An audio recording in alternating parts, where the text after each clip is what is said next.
Apa sih intelijen itu? Apa sih gunanya intelijen itu? Intelijen bukan hanya spy atau mata-mata, tetapi dalam bahasa akademinya, intelijen adalah first line of defense atau garda pertahanan terdepan. Kalau diumpamakan kita punya rumah di dekat belantara, maka sudah sewajarnya atau seharusnya kita punya anjing penjaga di barisan terluar. Anjing tersebut mungkin spesifikasinya adalah sangar, pandai mengendus, tajam indera pengintaiannya, dan cerdik. Urusan beginian, jangan kasih anjing pudel atau kucing anggora, jebol gatra pertahanan nasional. Ipolek sosbud hankamnya atau sendi bernegaranya bisa bubar. Ideologi, politik, ekonomi, sosial, budaya, pertahanan, dan keamanan atau gatra bernegaranya bubar semuanya. Infiltrasi asing masuk dari berbagai lini. Kalau dunia intelijen tidak paham kefungsian intelijen. Kita beri ilustrasi tentang cara kerja intelijen dalam operasinya. Misalnya ISIS. ISIS adalah produk intelijen. ISIS adalah hornet nest-nya Israel, Amerika, dan Inggris. Apalagi itu hornet nest? Hornet itu lebah yang warnanya kuning hitam dan sangat ganas. Nest adalah sarang.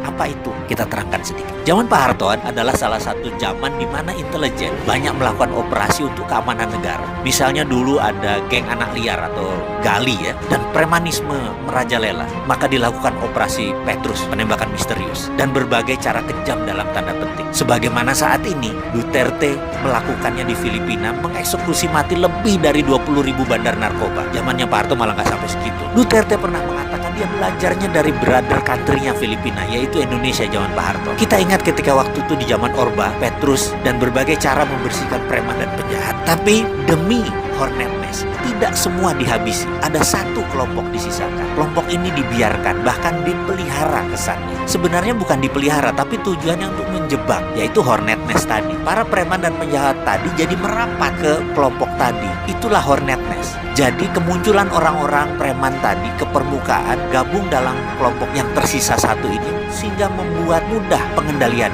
Itulah ISIS. Sama juga. Jadi ISIS itu diciptakan agar tahu siapa yang akan serang Israel, siapa yang akan serang Amerika. Maka mereka menciptakan hornet nest yang namanya ISIS. ISIS itu faktanya tidak pernah serang Israel dan Amerika. Al-Qaeda yang serang Amerika. Sudah mulai paham? ISIS, hornet nest buat gembosi mereka yang akan serang Israel dan Amerika. Bahkan ISIS menyerang sesama muslim atas nama ideologi. Ini kalimat penting, atas nama ideologi. Ideologi ISIS itu sebelum ISIS dibentuk, ada 18 doktor ilmu agama yang mendesain agama ISIS tadi. Salafi jihadi versi baru. Doktrin ini kemudian disebar, dipasang, dimasukkan ke pentolan mereka, dan jadilah hornet nest yang bernama ISIS. Ajaran itu dalam gatra pertahanan negara masuk kategori ideologi, dan itu berbahaya. Ideologi itu strategi perang. Dalam strategi Duterte atau zaman Pak Harto, kita memakai hornet nest. Dan memang banyak yang mengeluhkan mengenai HAM, hak asasi manusia atau human right. Terkadang dalam masalah kebangsaan dan bernegara, kita memang harus ketemu di tengah. Kita harus buat jati diri bangsa kita yang baru,